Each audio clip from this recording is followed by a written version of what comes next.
Alright, boys, welcome. I'm making this to share pretty much everything I've learned, specifically from the last year, because there's a lot of limiting beliefs which I had to break after unlocking new achievements, specifically after I hit my first 1 to 2K days. And it was actually a very eye opening experience because starting from that day, I never had these limiting beliefs anymore. So I'll tell you, like, briefly what they were. Firstly, the localized checkout. That was one thing which was stopping me from believing that I could get, 20K plus a month. And then another one was the product. So if you are in a similar situation where you have whatever factor that you think is slowing you down, then this is for you. Okay. So I'm going to tell you what contributed to these numbers, but then also what are the effects of actually unlocking these numbers. And I've seen people, go from the first sale all the way to their six figure, with their products. So I could see the effect mentally, the frequency. Oftentimes, when you hit these numbers, they're gonna just make your standard higher, so you wouldn't settle for less. And that's a big factor which I wanna, mention every now and then because it's very important. It's gonna keep you pushing, right? So let's start off with the how, because this is actually the most important. So how can you get 1K plus a day? First thing is the product needs to have some validation, okay? So product needs to be validated. At one point, I truly thought the product was a problem, although it was validated. And I still run this to this day. I have two products right now, and then the third one is the custom one. So the product, although it was validated, I truly thought at one point it was the problem. But luckily, I ran it enough until Q3 and Q4. That's when things went really, really well for the product. So the biggest lesson I learned is that some products, they just naturally perform better, during certain seasons or events.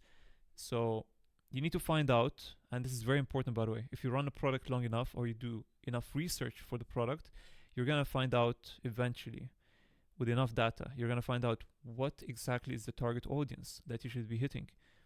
Trust me, there's a lot of products which you could be marketing to 10 different target audiences for, but the moment you find that one golden target audience, CVR is going to be insane.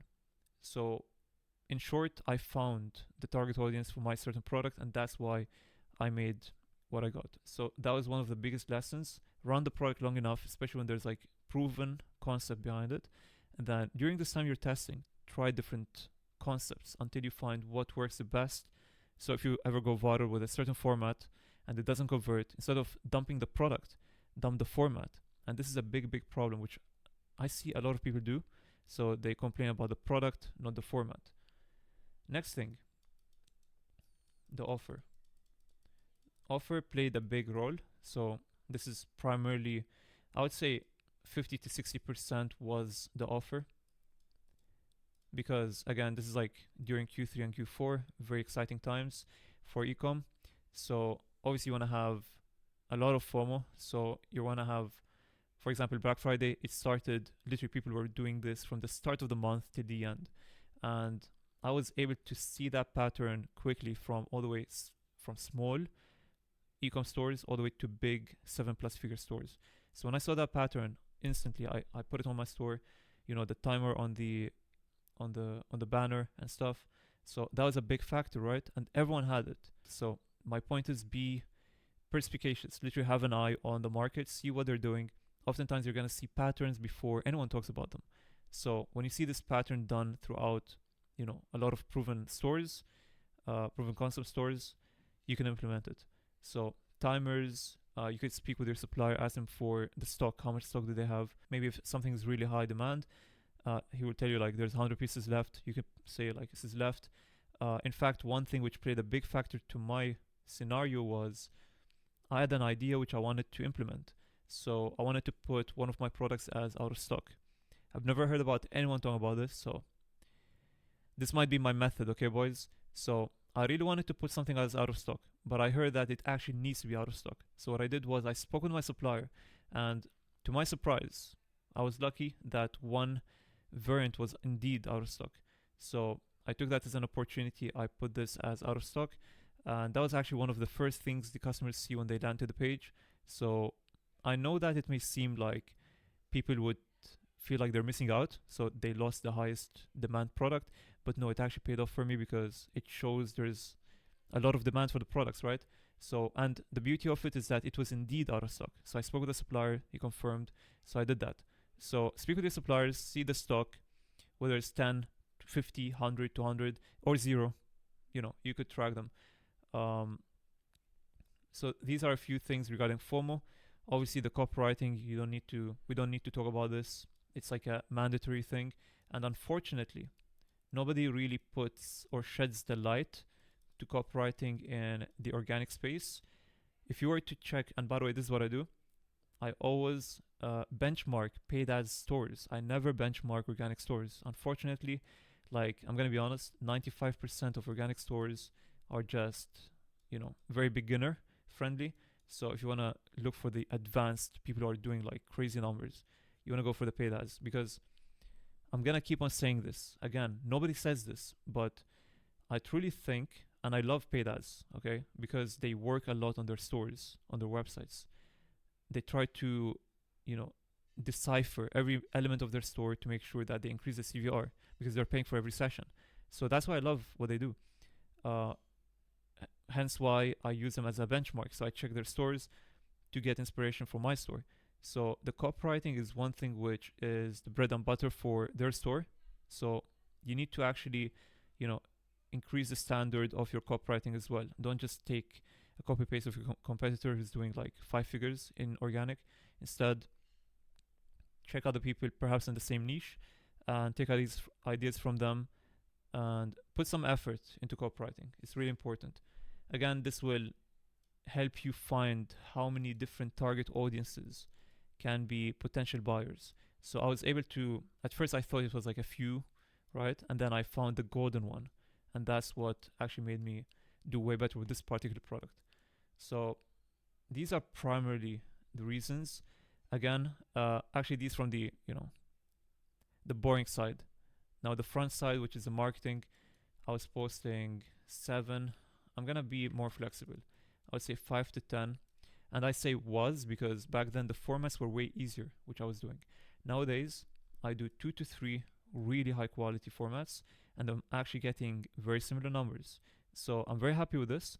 However, I have to be real that I truly think is another factor is the time of the year. So if I were to do the same thing I'm doing right now in Q4, it would perform really good. But then naturally, when the numbers are really high, you just want to double down. So you want to do it 6 times, 9 times, right?